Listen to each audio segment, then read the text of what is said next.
Hi, my name is Joe Jackson.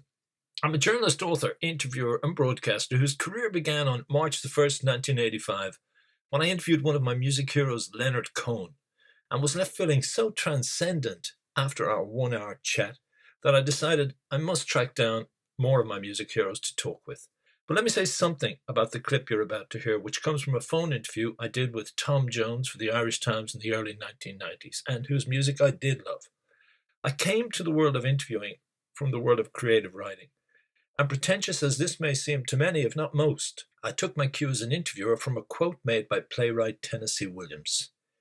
He described the fugitive kind as those who ask questions that haunt the hearts of people rather than accept prescribed answers that aren't really answers at all. This led to me asking many an interviewee many a tricky question. For example, the following set of questions I hadn't planned to ask Tom Jones, but they grew organically out of the chat we were having. He and I had already, in a previous interview, talked about his friendship with Elvis Presley. So I asked Tom how he felt about recent tabloids rumours, tasteless as they were to me at the time and still are, that Elvis had an incestuous relationship with his mother. Such tales had been hyped by Dee Presley, Elvis's stepmother, who sold the story to the National Enquirer, apparently in an attempt to try get a book deal. And that story then was picked up by newspapers and magazines all over the world. Dee also claimed that Elvis was secretly homosexual, and I wondered what was Tom's response to that. How do you respond when the latest set of stories about Elvis with sleeping with his mother, selling speed at Sun Records and getting discovered that way, that he was gay? I mean, does that make you sick or want to retire or want to say, why don't they leave the guy alone? Or will they do the same to me? It's one, Elvis Presley was a phenomenon. He was so big that it's going to go on. They're going to try and make money on this man, as long as they possibly can. Right. And that's the sad thing. Right. But I mean, I knew the man, and he was not homosexual. Right. Yeah. And that thing with him sleeping with his mother, I thought was dreadful. Sure. For that woman to say that. But I saw a talk show that she was on, and the fellas that knew him, like Joe Esposito. Yeah. They came on to defend him. Right. They really shot it down in flames because they said it in Germany. She met him in Germany. Right. And she tried to go with him herself. This woman. Oh, D. Yeah. Yeah. And she couldn't get to him, so she settled for his own man. Oh, right. Right. Right. And they told her that on the show that day. Joe Esposito told her that. Right. Right. So he said, then don't try coming. Don't come with this bloody, Elvis sleeping with his mother. All right. Right. It was a complete load of bollocks, and the fellas that grew up with him were also there. So they, we had a lot of people on his side. Right. Right. But it's very sad still. It's still sad, but you could tell exactly what she was all about. But I've heard trying to make money from it. Well, it didn't work because nobody bought the book, even though she sold the stories to the Enquirer. Nobody bought the book idea. That's right. You know what I mean?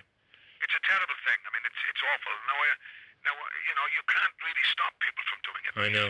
So no matter what they write about me afterwards, there's nothing. I hope that people, that know me will come back at those people like these guys that knew Elvis did. Right. That's all you can hope for. Somebody that's gonna, that knew you, that's gonna stand up for you. Well, I heard that they had an affair with Priscilla. Did you? No, I never heard that. Have you heard that? Did I have an affair with her, or did I hear that? Both. No, I never heard it, and I never had an affair with her, no. And I know the woman. She's a lovely woman. Yeah. What about that latest story about that he was discovered at Sun selling speed? Have you heard that one? No, that's the first time I've heard it. This came out in London, and by Roy Carr. You may have heard of him. He used to write for the NME. And his new claim is that Elvis was not discovered making a demo for his mother's birthday, but he used to sell speed to black musicians. I don't agree with that at all. Well, Sam Phillips I talked to about that, and he blew it out of the water. He said most of them weren't even drinking in those days. Well, there you go. I mean, that explains it right there. They can't.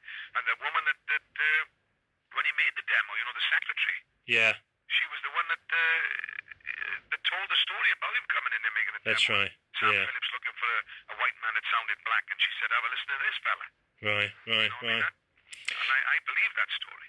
Tell me one last question, which I picked up in Memphis and would relate to your career in Memphis. Or in Vegas. Somebody said to me that Elvis detested Vegas because you basically had to work for the mob. There was no way out of that. No, Elvis Presley loved Las Vegas. Right. Elvis Presley was more Las Vegas than he was anything else. Right. You know, if you look at Graceland, it's very Caesar's palaces. Right. You know what I mean? Right. You know, he went to Vegas to get married even before he was working there in 1967. Yeah. He married Priscilla at the Aladdin Hotel. Right. Then he saw you and decided to go back on stage. Well, he wanted to work Vegas, and he came to see my show just to compare. You know, he thought that we were very similar, and he thought if I was doing it, then he could do it. Right. And what about the mob thing, that you have to work for the mob in Vegas? No, it's bullshit. Is it really, Tom? Definitely. I mean, I've never had any mob connection at all. And Right. I've worked all kinds of nightclubs that have been owned by hoodlums. Well, you see, I interviewed Sam Giancana. You know him, the guy who has the book about his dad? And he was saying that, and I think, in fact, he mentioned that people who recorded albums like Sinatra at the Sands and maybe you at Caesar's Palace, that whether you knew it or not, some of the rake-off from that would have to go upstairs to people that you didn't ask questions about. Well, if it did, then I don't know about it. Right. And that's a fact. I mean, Okay. I worked at Copacabana in New York, Right. and that was mob owned, and they used to come and say hello and everything. Right. But never any mention. And Gordon, when Gordon Mills was my manager, he said he was expecting it. He was Sure. waiting for somebody to say something, but it never came. Right. It's like they need a legitimate side, Okay. and they don't want anything to corrupt that. You know what I mean? All right. And there was another place called Westchester Premier Theatre Right. that I worked in, Westchester County. Again, was owned by the mob, Right. and they got nicked for skimming seats. All right. You know, and that's how they closed them down. But when I worked there, they wanted the entertainers to be. They didn't want to. They didn't even want any corruption because they had to have that legitimate bit going on. Right. That's what they needed for. So thank God for that, because I've never been approached by. I've had gangsters say to me, if anybody leans on you, here's a number to call. All right. If you ever have any trouble. Right. But that's as close as I ever got. I've never had any experience with having to pay any part of my fee or anything like that. Even in London, there's no kind of gang kind of control? Not as far as I know. Right.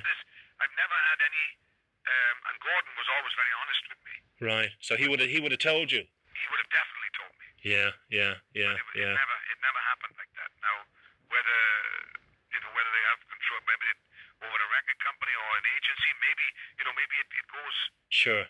Deeper than that. But Sure. But not that you're aware of. Hi, Joe Jackson here again. I thank you for listening to this edition of the Joe Jackson Interviews podcast. And don't forget, if you want to read any of my articles, check out joejacksoninterviewer.com.